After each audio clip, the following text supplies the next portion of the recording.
Amis du jour, bonjour. C'est la dernière de l'année qui, je l'espère, sera un lointain souvenir et laissera place à une merveilleuse année 2021. Nous terminerons cette édition d'Upstart comme nous l'avons commencé, avec des nouvelles surprenantes, tant en termes d'innovation qu'en termes de levée de fonds, que cela soit en Europe, en Asie, en Afrique comme aux États-Unis. L'essentiel, vous allez vous régaler, chers amis, c'est parti! Alors on débute avec la FinTech française qui résiste bien à la crise. En effet, ce fut une année 2020 atypique, mais l'heure est au bilan comme tous les ans, notamment en matière de financement de start-up. C'est l'objet du baromètre annuel de France FinTech, l'association professionnelle des FinTech, InsurTech et RegTech françaises, qui publie ce 29 décembre son état des lieux des levées de fonds. Le bilan est très positif, avec près de 830 millions d'euros levés, en progression de 18,5% par rapport à 2019. France FinTech a comptabilisé 63 opérations et 253 millions d'euros ont été levés au premier trimestre, soit 36% du montant total de 2019, en prolongement de la forte croissance des dernières années. 123,2 millions d'euros levés au mois de juin, et l'année se termine comme elle avait débuté sur une tendance très positive, indique France FinTech. Les montants investis en décembre sont particulièrement significatifs avec 143,9 millions d'euros. En fait, 2020 est donc une année de valse à 3 temps, affichant une performance annuelle avec 828,2 millions d'euros, résume la fédération professionnelle. Les levées du secteur représentent 15% des levées de fonds du secteur du numérique en France, contre 13% en 2019. L'accroissement du ticket moyen est en augmentation à 13,1 millions d'euros, soit une croissance de 20,6%. Il est à noter néanmoins que les accélérations concernent des secteurs déjà bien installés, avec la plus forte croissance pour les InsurTech, comme par hasard, qui représente une levée de 5 points de plus qu'en 2019 et qui s'explique par le développement de néo-assureurs, fournisseurs d'assurance à la demande et paramétriques ou de fonctionnalités de gestion de données. En deux, c'est officiel. En 2021, dans 2 comtés de Californie, on pourra croiser des voitures de livraison sans chauffeur. Nuro est en effet la première entreprise à obtenir le feu vert des autorités pour le service de livraison sans conducteur en Californie. La firme n'a pas dévoilé le nom de son premier client, mais elle évoque un partenaire établi. Et les habitants pourront donc se faire livrer produits ou repas à domicile ou au bureau. Pour l'instant, le service de livraison sera assuré par des Toyota Prius modifiés. Et puisque la sécurité des piétons et des autres conducteurs demeure évidemment la priorité, plusieurs restrictions sont imposées. Sa vitesse de pointe est ainsi limitée à 40 km/h. Et pour l'instant, la voiture ne sera autorisée à emprunter que des routes bien précises et uniquement par beau temps. Le tout dans un secteur bien défini au cœur de la Silicon Valley. Il faudra donc encore patienter avant de les voir débouler sur l'autoroute. Par contre, juste pour rappel, Nuro a été cofondé par Dave Ferguson et Jiajun Zhu, 2 ingénieurs ayant travaillé sur le logiciel de conduite autonome de Waymo, la filiale d'Alphabet, maison mère de Google, qui développe la voiture sans chauffeur. Elle vise le marché des petits commerçants et sites de commerce électronique.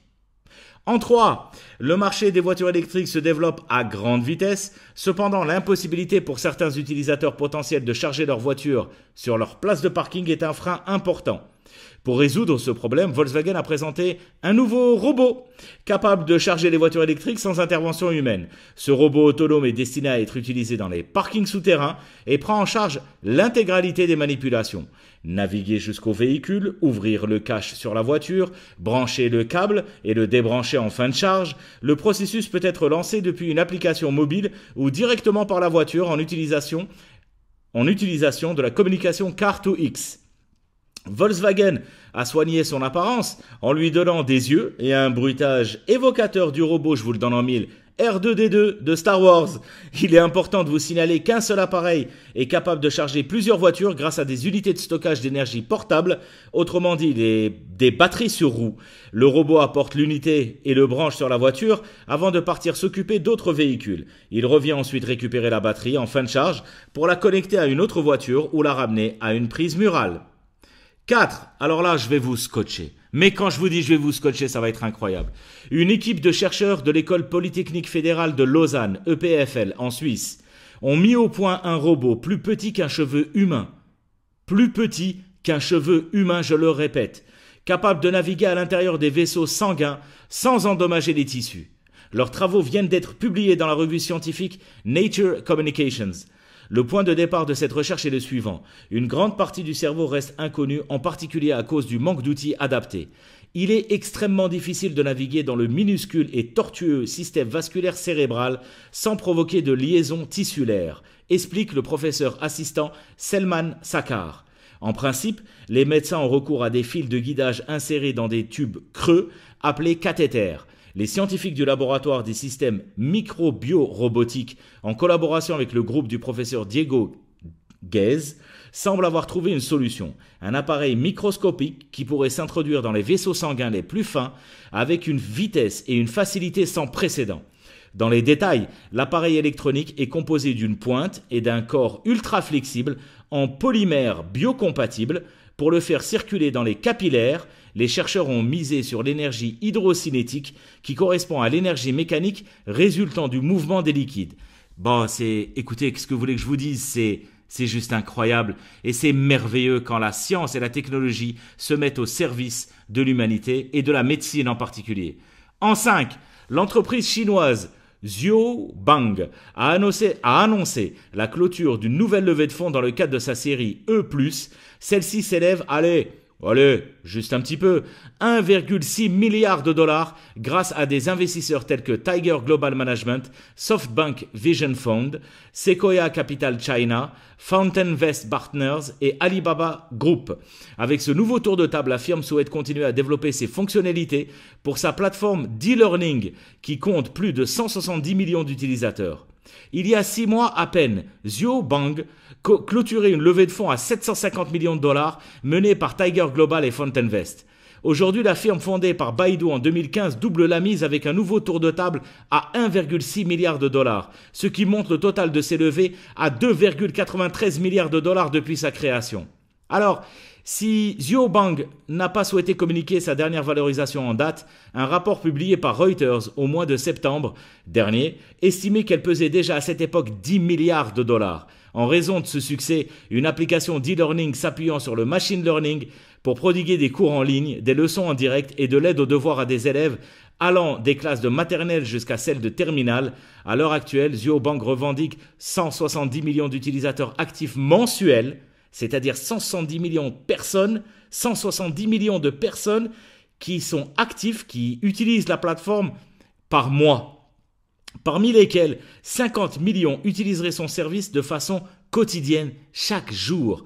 Pour mesurer l'ampleur du phénomène, soulignons qu'en 2019, la Chine comptait environ 200 millions d'élèves. En 6 et 7. Je veux vous parler aussi de ce que nous avons en dehors de nos frontières comme ressources humaines et comme force algérienne, et qui ont monté leurs applications à partir de l'étranger et qui veulent absolument mettre leurs compétences au service de notre pays parce qu'ils sont avant tout algériens, volontaires, courageux, de très grande qualité et connaissant le potentiel et la taille du marché. Alors venant tout droit de Londres, on va commencer. EWA est une application mobile sous iOS et Android, permettant des paiements en magasin et ou en ligne à partir d'un smartphone. Celle-ci est destinée aux particuliers, aux professionnels et aux entreprises. Disponible en arabe, anglais et français, elle intègre une solution adaptée au développement du paiement en ligne, dédiée aux sociétés qui exercent dans le secteur de la banque et des assurances. C'est une application développée sur la base des principes de la Security by Design et renforcée par une authentification multifacteur avec un contrôle en back-office des transactions selon les standards internationaux de lutte contre la fraude. EWA Solutions, est une solution pensée par Sofiane Lemqaq, avocat au barreau de Paris, devenu consultant bancaire international pour les plus grandes banques internationales comme JP Morgan Chase et UBS, entre autres. Sa société est en cours d'établissement en Algérie et il cherche à lancer sa société donc dans notre pays. J'ai eu la chance et le privilège de pouvoir discuter avec lui et je peux vous dire que son argumentaire vaut la peine d'être écouté. Alors en 7, toujours dans la même lignée, cette fois en vous parlant d'une femme courageuse et avec laquelle je veux clôturer cette édition de fin d'année. Il s'agit d'une start-up fondée en France par une Algérienne pure souche, Madame Zaïmé Rai Yahyaoui, fondatrice et CEO de H24 Care, qui est une plateforme qui a pour objectif de désengorger les urgences en proposant en temps réel des alternatives pour les patients. H24 Care permet un accès aux soins non programmés en toute quiétude pour les patients. Grâce à son moteur de recherche, H24Care vous trouve un médecin disponible dans les 24 heures, pratiquant au sein de structures de santé. L'avantage pour les patients est que c'est la même prise en charge qu'à l'hôpital, avec une pluridisciplinarité des actes. La plateforme propose la prise de rendez-vous sans création de compte patient et met en ligne les délais d'attente aux urgences et dans les cabinets médicaux libéraux. Le professionnel de santé a quant à lui un compte avec différents niveaux d'administration, lui octroyant des droits à des fonctionnalités d'utilisation de la plateforme. Avec H24Care, tous les patients pourront avoir une prise en charge médicale facilitée, sans attente interminable dans des services d'urgence bondés. Et voilà, ce dernier point de presse de l'actualité numérique de 2020 est désormais terminé, comme cette année 2020, enfin.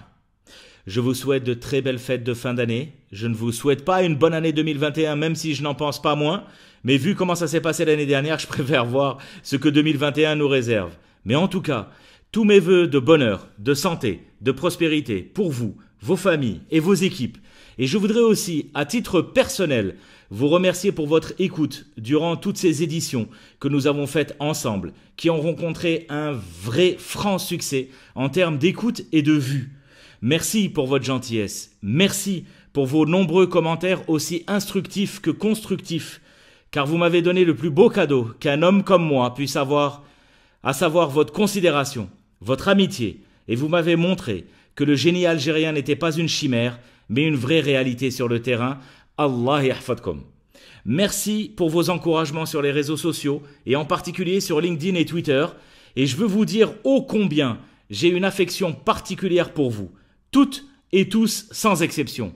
Une année se termine, une nouvelle s'ouvre, et je nous espère toute la santé et toute la réussite du monde, Inch'Allah. Et encore une fois, réussite, réussite et encore réussite à toutes et à tous. Et n'oubliez jamais, keep moving forward, les amis.